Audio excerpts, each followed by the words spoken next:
समीकरण। द्विघात समीकरण में छोटे क्वेश्चन कैसे पूछे जाते हैं, आपसे यूं ही पूछ लेंगे कि इनमें से छांट के बताओ कौन सी द्विघात समीकरण है। जैसे मैंने ये लिख दी x स्क्वायर प्लस 5 लिख दिया, एक लिख दिया x plus x3 plus x 2x, एक लिख दिया x स्क्वायर प्लस 5 लिख दिया, एक लिख दिया x प्लस 6। ये कितना कौन सी समीकरण है? और ये त्रिघात। ये द्विघात। ये क्या है? रैखिक। वेरी गुड, पॉज कर ले। अब है द्विघात समीकरण में दूसरी टाइप के क्वेश्चन कौन से आते हैं जिसमें तुम्हें निकालना पड़ेगा डी। क्या निकालना पड़ेगा? डी। डी को बोलते हैं विविध कर। क्या बोलते हैं? विविध कर निकालना। डी के बारे में पूछेगा, ऑप्शन ऐसे देगा, मूल वास्तविक है, मूल बराबर है, इस तरीके के ऑप्शन आएंगे, जरूर आएगा ये सवाल भी। तो इसमें सबसे पहले तो देखना होता है ए क्या है, बी क्या है, सी क्या है। तो ए कौन सा है इसमें? एक्स है। क्या है? ए क्या है? एक है। एक्स स्क्वायर के साथ जो होता है वो ए होता है। एक्स वाले तो लेना ही नहीं होता, ना एक्स क्या लेना होता, ना एक्स लेना होता। ए क्या है? एक। बी क्या है? 5। सी क्या है? 6। ठीक है ना। आप लेना है डी। डी का सूत्र क्या होता है? बी का स्क्वायर माइनस 4ac। ठीक है ना। रखो अब इसमें बी है 5 का स्क्वायर माइनस 4 गुना में 1 गुना में सी है 6। ठीक है, आगे सोल्व करो। 5 का स्क्वायर हो गया 25, ये गुणा करे आ गई 24। अब ये आ गया उत्तर ए। डी का मान क्या आ गया है? अब डी के बारे में ही पूछेगा वो हमेशा। डी आएंगे दो तरीके से, या तो डी का मान आएगा, एक और समीकरण लिख देती हूँ फिर पता लग जाएगा आपको। जैसे मान लो ये लिख दिया x square plus 4x plus 4, इसमें ए क्या है? बी क्या है? सी क्या है? डी का क्या फॉर्मूला है? अच्छा लिखो 4 का स्क्वायर माइनस 4, सी क्या है? 4 का स्क्वायर 16 गुणा करी 16, उत्तर आ गया 0। डी या तो आपका 0 से बड़ा आएगा, 1 आ गया, 2 आ गया, 3 आ गया, कुछ भी आ जाएगा, या फिर डी आएगा 0। इसके अलावा नहीं आएगा। डी अगर माइनस में आ जाता है तो वो आप 10वीं क्लास में उसका उत्तर नहीं निकाल पाओगे। ठीक है, तो आप क्या लिखोगे जब उत्तर नहीं निकाल पाए? तो अवास्तविक। क्या आ जाएगा? अवास्तविक। क्या अवास्तविक? मूल। मूल अवास्तविक। कब होते हैं मूल अवास्तविक? हाँ, जब डी का मान माइनस में हो। लेकिन वो ये नहीं लिखेगा कि डी का मान माइनस में आ जाए, वो इस चीज का प्रयोग करेगा। डी छोटा है 0 से, इस चीज को दिमाग में बिठा लो कि इसका मतलब होता है छोटा, जहाँ पे ये बंद होता है। तो डी छोटा है किससे? 0 से।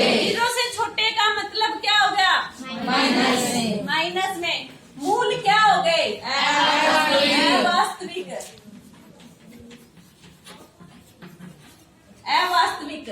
ठीक है, मूल अवास्तविक हो गए। यहाँ पे डी का मान क्या है? 1। हाँ, डी का मान 1 है, यानी कि डी का मान वास्तविक बड़ा है 0 से। 0 से बड़ा हो गया, तो मूल कैसे हो गए? वास्तविक। मूल वास्तविक भी हो गए। अब यहाँ से किसका मान निकलता है? x का। अब देखो यहाँ पे x का मान कैसे निकलता है? d तो निकल गया है, d निकल गया है आपका 1। फिर मैंने निकालना सिखाया था x। x कैसे निकलता है? क्या फॉर्मूला था? 2a। ठीक है ना। माइनस b का मान कितना हो गया? 5 प्लस माइनस वर्गमूल में 1 बटे में 2 में 1, तो क्या आ जाएगा? -5 प्लस माइनस 1 का वर्गमूल 1 ही होता है, बटे में 2। अब यहाँ देखो, एक बार इसको जोड़ोगे, एक बार घटा देंगे, निशान 2 है ना, तो -5 प्लस 1/2 कितना आ गया? -4/2 कट के कितना आ गया? -2। अब देखो -5 माइनस 1/2 कितना आ जाएगा? -6/2 कट के कितना आ गया? -3। मेरा मकसद x और y का मान निकालना नहीं था, मेरा मकसद था ये बताना कि जो x का मान आएगा, दो मान आएंगे, वो दोनों अलग अलग होंगे। x का मान क्या आया है? एक जगह -2 आया है, एक जगह -3। तो मूल वास्तविक व भिन्न। भिन्न का मतलब क्या होता है? अलग अलग। x का मान क्या आएगा आपका? x का मान दोनों अलग अलग आएंगे। अब इसके बारे में आ जाओ। d का मान क्या आ गया है? 0। d का मान आ गया 0। अब यहाँ देखो x का मान निकाला -3 प्लस माइनस वर्गमूल d -4 प्लस माइनस अंदर क्या हो गया? 0। 2 1 2 और 1, ठीक है ना। अब ये 0 है, 0 का वर्गमूल क्या होता है? 0। अब क्या लिखोगे इसमें से? एक बार -4 प्लस 0/2, एक बार -4 माइनस 0/2। -4 में से 0 को जोड़ो, 0 का कोई अस्तित्व नहीं होता, कुछ नहीं होती, चाहे घटाओ चाहे जोड़ो, तो क्या आ गया? -4/2। कितना उत्तर आ गया? -2। यहाँ भी क्या उत्तर आ जाएगा? मूल क्या आ गए? बराबर आए हैं, बराबर आए हैं। वास्तविक तो इसमें भी होंगे। मूल वास्तविक जब d बराबर है 0, मूल वास्तविक बराबर है, वास्तविक बराबर, ठीक है। वास्तविक व बराबर, इसमें मूल वास्तविक व भिन्न है, इसमें है वास्तविक। इसका तो उत्तर ही नहीं निकालोगे आप। जहाँ d माइनस के बराबर आ गया, माइनस वाले के बराबर आ गया, जैसे d का मान निकाला -5 आ गया, उसको तो वही लिख के छोड़ दो कि मूल क्या है? वास्तविक। उसका तो आगे निकालोगे ही नहीं। एक बार दोबारा बता देती हूँ, इसको द्विघाती सूत्र बोलते हैं। कौन सा सूत्र बोलते हैं? द्विघाती। ये जरूरी नहीं कि छोटों में ही आए, ये बड़ों में भी आएगा। आपको ऐसे कह देंगे कि इसके मूल निकालो, ठीक है ना। क्या निकालो? मूल। यानी कि x का मान निकालना है, ये निकला हुआ, तो वो 3 नंबर का क्वेश्चन भी बनता है। ऑप्शन वाला तो बन ही रहा है वहां से, ठीक है। अब देखो करना क्या होता है? a b c ढूंढना आ गया, फिर d भी निकालना आ गया। d किसके बराबर होता है? b² - 4ac। मान रख दिया, मान रखने के बाद इसमें किसके बराबर आ गया था? a के बराबर। फिर ये फॉर्मूला, ये भी ऑप्शन में बनता है। आपके बहुत सारे क्वेश्चन बनते हैं इसमें, चौथे चैप्टर में। पहला बता दिया कि कौन सा द्विघात समीकरण है कि नहीं, ये ऑप्शन में बनते हैं। दूसरा बनता है, आपसे पूछ लेंगे विविध कर का फॉर्मूला लिखें। ये भी नहीं बताएंगे कि डी कहते हैं विविध कर को, ऐसे कह देंगे विविध कर का फॉर्मूला लिखें, तो वो क्या है? b² - 4ac। ये याद रखना पड़ेगा। आप फिर क्या करेंगे? आप तीसरा क्वेश्चन जो बनता है, 1 नंबर में भी बन सकता है, ऐसे लिख देंगे x² + 5x + 6। यूं कह देंगे विविध कर ज्ञात करें, विविध कर ज्ञात करें। वहां पे भी क्या करना है आपको? d का मान, हाँ, d का मान निकालना है। d का मान के लिए आपको कौन सा फॉर्मूला लगाना है? और a ये b ये c ये है, पता ही, ठीक है। फिर आपका 3 नंबर में क्या कहेंगे? मूल निकालना। मूल निकालना का मतलब d तक निकाल दिया है, अब तक हो गया। फिर ये चीज याद रखनी पड़ेगी, बोला इसको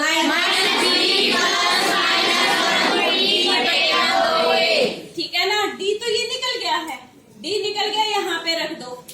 -b, b क्या आया हुआ है आपका? 5 आया हुआ है, तो यहाँ रख दो, ठीक है। तो फिर वर्गमूल निकल गया है, 1 का वर्गमूल 1। ऐसी संख्या आएगी आपकी जिसका वर्गमूल निकल सकेगा। जैसे 25 आ गया, 25 है 5 × 5, तो उसका वर्गमूल क्या आ जाएगा? 5 आ जाएगा। 36 आ जाएगा। 36 का क्या आ जाएगा 6। अगर ऐसी संख्या आ जाए जिसका वर्गमूल ही ना निकलता हो, जैसे 7 आ गया, तो कोई नहीं, इसको यहीं तक करके छोड़ दो। ये ना भी करो, वर्गमूल ही नहीं निकलता, आगे जोड़ोगे कैसे? ठीक है ना। ऐसी संख्या आपकी डी ऐसा आ गया, मान लो यहाँ पे 7 आ गया आपका डी, ठीक है, 7 आ गया, वर्गमूल के अंदर रख दिया वर्गमूल 7, तो 7 का वर्गमूल निकालना ही नहीं आता आपको। वर्गमूल किसका निकालना आता है? जिसके जोड़े बनते हो। 25 का 5 आ जाता है, 4 का 2 आ जाता है, 9 का 3 आ जाता है, इन और 1 का 1 ही होता है। तो इन तरीके की संख्याओं का निकाल सकते हो। वर्गमूल 7 है, इसको यहीं तक करके छोड़ दो, ये आपके मूल आ गए हैं, और 3 नंबर का है तो 3 नंबर ही मिलेंगे।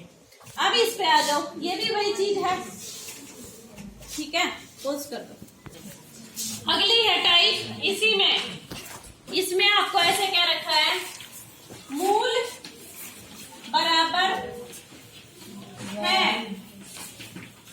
के का मान ज्ञात करें। क्या करेगा? ए सेट में के दे दिया, बी में पी बना देगा, सी में सी बना देगा, कुछ भी कर सकता है। आपको तरीका पता होना चाहिए। के एक्स कईयों में तो ऐसे दे देता है, के x square plus 4x plus 6 बराबर है 0। के का मान ज्ञात करो, जबकि मूल क्या है? बराबर। ठीक है ना। चाहे ऐसे दे रखा हो, चाहे आपको ऐसे दे दिया, ऐसे दे दिया, तो इसमें क्या करोगे? इसकी अंदर गुणा करोगे। अब के एक्स की गुणा किससे करनी है? एक्स से। तो इसमें एक्स एक्स की गुणा हो जाएगी, के तो क्यों का यूं रहेगा, एक्स की गुणा हो जाएगी, तो एक्स की शक्ति 2। ठीक है ना। अब के एक्स की गुणा किससे हो रही है? 2 से। 2 के एक्स, ठीक है, और प्लस क्या आ जाएगा? 6। सीधी बात है, आपकी द्विघात समीकरण बननी चाहिए। द्विघात समीकरण में पहले एक्स स्क्वायर वाला, फिर एक्स वाला, फिर बिना एक्स वाला, ठीक है। तो ये बनेगा एक्स स्क्वायर एक्स, और ये बिना एक्स वाला। अब क्योंकि क्या दे रखा है? मूल बराबर। मूल बराबर का मतलब क्या होता है? डी 0, डी 0 के बराबर। तो डी निकालना पड़ेगा, पहले निकालो ए क्या है? के। बी क्या है? 2 माइनस 2 के। सी बराबर है 6। एक्स वाले ने छोड़ के बाकी सारा उठाना होता है। जैसे इसमें एक्स वाले ने एक्स वाला ने छोड़ दो, एक्स स्क्वायर को छोड़ दो, जो इसके साथ है वो के, वो ए बन गया। अब इसमें एक्स को छोड़ के ये जो बच गया, माइनस भी उठेगा, 2 भी उठेगा, के भी उठेगा, और इसमें क्या आ जाएगा? 6। अब निकालना क्या है? डी। फॉर्मूला बोलो। बी बी कितना है? -2 के का स्क्वायर माइनस 4, ए क्या है? के। सी क्या है? 6। और ये सारी चीज मुझे किसके बराबर लिखनी है? 0 के, क्योंकि डी क्या है? 0, क्योंकि मूल क्या है? बराबर। मूल क्या है? बराबर। अब स्क्वायर करना, मुझे स्क्वायर करने के लिए -2 का भी स्क्वायर करना पड़ेगा, के का भी स्क्वायर करना पड़ेगा। गुणा करो, जो बिना के वाले उनकी गुणा कर दो।